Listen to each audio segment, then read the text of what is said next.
अस्सलाम वालेकुम। शादी के तराने के मौका पर कजन के हाथों दुल्हन का कत्ल हो गया। ये लोधिया में क्या पेश आया है। जुमेरात को जिला लोधिया में शादी के तनाज़े पर दुल्हन को उसके कजन ने मुबैना तौर पर कत्ल कर दिया।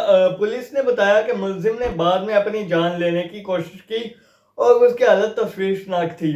पुलिस ने बताया कि मुलजिम मुदस्सिर महबूब अपनी कजन सिद्रा से शादी करना चाहता था, लेकिन इसके घर वालों ने उसके तजवीज़ को मुस्तरद कर दिया और उसकी शादी कहीं और तय कर दी। शादी जुमेरात को तय थी। पुलिस ने बताया कि मुतासिर लड़की शादी से पहले की तैयारियों के लिए शहर के एक ब्यूटी पार्लर गई थी, जब मुलजिम मुबैना तौर पर अहाते में दाखिल हुआ और उस मौका पर उसने चाकू से हमला किया और उसका गला काट दिया। वो मौका पर ही दम तोड़ गई। एक तो यहाँ मैं कहना चाहूँगा कि उसकी शादी अगर कहीं और तय कर दी गई थी, तो यहाँ एक तो हमारी सोसाइटी में अब सब्र जो इस कदर का ख़त्म होता जाएगा। जिस तरह पहले सना यूसुफ को भी इनकार की वजह से ही उसने जो वो कत्ल कर दिया था।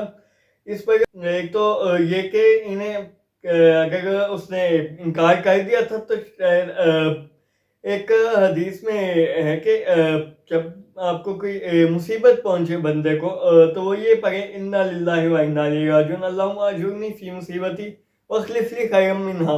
तो अल्लाह उसे जो है वो बेहतर बदला अता फरमा देता है। जब ठीक है, तो ये उन्हें कहना चाहिए। ये अब हज़रत उम्मे सलमा रज़ियल्लाहु तआला अन्हा का वाक़या, जब उनके खावंद फौत हो गए तो उन्होंने उस मौका पर पढ़ी और आप सल्लल्लाहु अलैहि वसल्लम से उनका बादशाह निकाह हो गया। तो हमारे माशरे में अब एक तो सब्र जो है वो बहुत कम एक तो हो चुका है। और जो सूरह निसा की आयत नंबर 93 में के जो शख्स किसी मोमिन को जानबूझकर कत्ल करे तो उसकी जज़ा जहन्नुम है, जिसमें वो हमेशा रहेगा। उस पर अल्लाह का गज़ब और उसकी लानत है और अल्लाह ने उसके लिए सख्त अज़ाब मुहैया रखा है।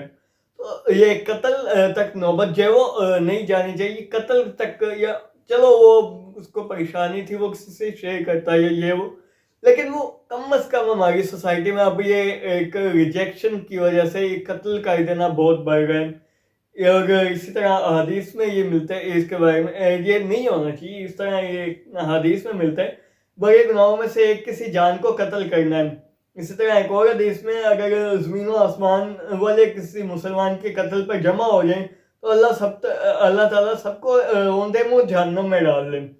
और ये जो है वो जो ये गुस्से की बुनियाद पर झुके ये कत्ल कर दिया गया था। तो अल्लाह ताला ने इसमें जो पसंदीदा बंदों की निशानियाँ सूरह आल इमरान की आयत नंबर 134 में अल्लाह फरमाते हैं, जो बयान किए हैं उसमें, जो अल्लाह की राह में खर्च करते हैं खुशी में गम में, और जो गुस्से को पी जाते हैं और दूसरे के कसूर माफ़ कर देते हैं, ऐसे नेक लोग अल्लाह को बहुत पसंद है। तो हमारी सोसाइटी को अब कत्ल और गारत से, जो पहले भी एक सना यूसुफ को हो चुका, अब इससे बाहर निकलना चाहिए। वो भी गुस्से की बुनियाद पर यहाँ हो जाता है। पहले जिस तरह बलोचिस्तान में भी वाक़या यही इसी तरह पेश है। वो खैर अलग मामला था गैरत की बुनियाद पर, जो लेकिन वो भी निकाह के जो वो मौका पर।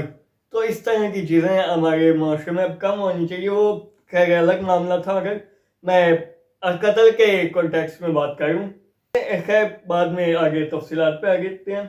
हमलावर ने उसके बाद अपना गला काटने की कोशिश करते हुए खुदकुशी की कोशिश की और बेहोश हो गया। और इसके बारे में भी आप सल्लल्लाहु अलैहि वसल्लम ने फरमाया, जिस शख्स ने जिस चीज़ के ज़रिए भी खुदकुशी की उसे जहन्नुम में हमेशा उसी के साथ अज़ाब दिया जाता रहेगा। तो एक तो हमारे नौजवानों को खुदकुशी की तरफ फ़ौरन से नहीं चले जाने चाहिए, बल्कि सब्र व तहम्मुल से ये वो दुआ भी पढ़नी चाहिए जो मैंने बताई, वो उससे अल्लाह उन्हें बेहतर अता फरमा दे। क्या पता वो उसके नसीब में भी ना हो, बेहतर भी ना हो। अल्लाह जो चाहे वो बेहतर ही सोचता है अल्लाह हर एक के लिए। खैर आगे रेस्क्यू और पुलिस की टीमों ने लाश को पोस्टमार्टम के लिए मुर्दा खाना मुंतकिल कर दिया, जबकि जख्मी मुलजिम को पहले लोधरा DHQ अस्पताल ले जाया गया और बाद तशवीशनाक हालत के पेश नज़र उसे बाबुल विक्टोरिया अस्पताल रेफर कर दिया गया था।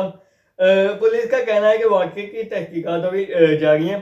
खैर इसमें मैं यही पैगाम देना चाहूँगा कि हमारे माशरे में एक तो सब्र का ये जो پیمانہ لبریز اچانک کی وجہ سے بعض اوقات نہیں برداشت ہوتی، لیکن ہمیں ضبط رکھنے کی کوشش پوری کرنی چاہیے. باقی معاملات اپنے حسبنا اللہ و نعم الوکیل پائے کہ اللہ سپورٹ کر دینے چاہیے، اور اللہ بہتر کرنے والا ہے. انشاءاللہ اسی پیغام کے ساتھ چلتے ہیں. اللہ حافظ.